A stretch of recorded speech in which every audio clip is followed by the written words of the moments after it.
কুষ্টিয়া এক ইউপি চেয়ারম্যানের চাঁদাবাজি হামলা জবরদখলে অতিষ্ঠ এলাকাবাসী। নিজস্ব বাহিনী দিয়ে প্রকাশ্যে চালাচ্ছেন অস্ত্রের মহড়া, এলাকায় সৃষ্টি করেছেন ত্রাসের রাজত্ব।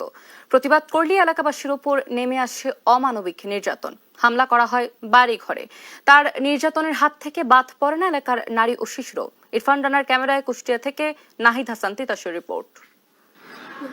14 জুন সকাল 9:30 জমি দখলে বাধা দেওয়ায় এলাকাবাসীর ওপরে হামলা চালায় কুষ্টিয়ার খোকসা উপজেলার জয়ন্তী হাজরার ইউপি চেয়ারম্যান টিপু বাহিনীর সদস্যরা। এতে নারী শিশু সহ আহত হয় অন্তত 6 জন।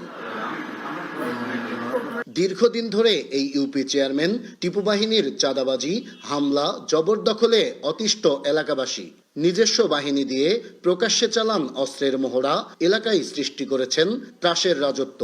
প্রতিবাদ করলেই এলাকাবাসীর ওপর নেমে আসে অমানবিক নির্যাতন। তার নির্যাতনের হাত থেকে বাদ পড়েন না এলাকার নারী ও শিশুরাও। আমার টাকা দেওয়া লাগবে, কৃষির টাকা ভাই, চাঁদা দেওয়া লাগবে, কৃষির চাঁদা চাচ্ছি দাও, না দিলি বাড়ি গাড়ি পুরা কিচ্ছু থাকবো না। আমলিকের দল করে, তার প্রভাব অনেক, তার সন্ত্রাসী বাহিনী আছে, তাদের দিয়ে আমাদের উপর অত্যাচার করে বা চাঁদা চায় আমার কাকার কাছে। আজকে ধরেন পরিকল্পনাভাবে বাড়ির ভিতর ডাকি নিয়ে যাওয়া হচ্ছে, মারেছে আমার চাচার ভাবির স্বাস্থ্য ভাই। স্থানীয়রা বলছেন, এসব ঘটনায় বারবার প্রশাসনের দ্বারস্থ হলেও মেলে না কোনো প্রতিকার, উল্টো হতে হয় নির্যাতনের শিকার। তাই এই টিপু বাহিনীর হাত থেকে মুক্তি পেতে প্রশাসনের কঠোর পদক্ষেপ চায় তারা। ওরা বালু নিয়ে ভরতেছে রাত্রে আধারে, রাত্রে 2টা-3টা বাজে, অস্ত্র নিয়ে ঘরে, চাইনিজ কুড়াল নিয়ে ঘরে। আমরা তো আতঙ্কে বাইরে বাড়িতে পারি না। বিচার সেটা থানায় করার জন্য গেছে, তাদের বিচার হয়নি এবং আমার নানা এবং আমার মামা দুজনকে তারা নিয়ে যেয়ে থানায় আটকে রেখেছে, বন্দি করে রেখেছে। যাতে বিচার হয় সেইটা আমরা শান্ত সতর্ক যাতে বাস করে পারি সেইটা আমি চাই। তবে অভিযুক্ত ওই ইউপি চেয়ারম্যান টিপু খানের দাবি, এ ধরনের কোনো ঘটনার সাথে জড়িত নন তিনি। এলাকাবাসীর অভিযোগ সম্পূর্ণ মিথ্যা ও ভিত্তিহীন। আসলে এটা সম্পূর্ণ উদ্দেশ্যমূলক আমি মনে করি, সম্পূর্ণ বানোয়াট।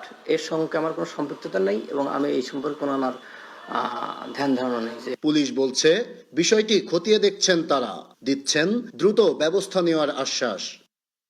আগে তো আমি একবার ধরছি, এর আগে একবার ধরিয়ে প্রায় 2 মাসের মতো জেলে ছিল। আবারও আমি আমার মতো চেষ্টা করতেছি ভাই। ও হলো স্পেসিফিক অভিযোগ থেকেও দেয় না, তারপর আমরা আমাদের মতো করে দেখি। শুধু আশ্বাস নয়, এলাকায় শান্তি ফিরিয়ে আনতে দ্রুতই চেয়ারম্যান টিপু সহ এই বাহিনীর সদস্যদের বিরুদ্ধে ব্যবস্থা নেবে প্রশাসন, এমনটিই প্রত্যাশা স্থানীয়দের। নাহিদ হাসান তিতাস, দেশ টিভি, কুষ্টিয়া।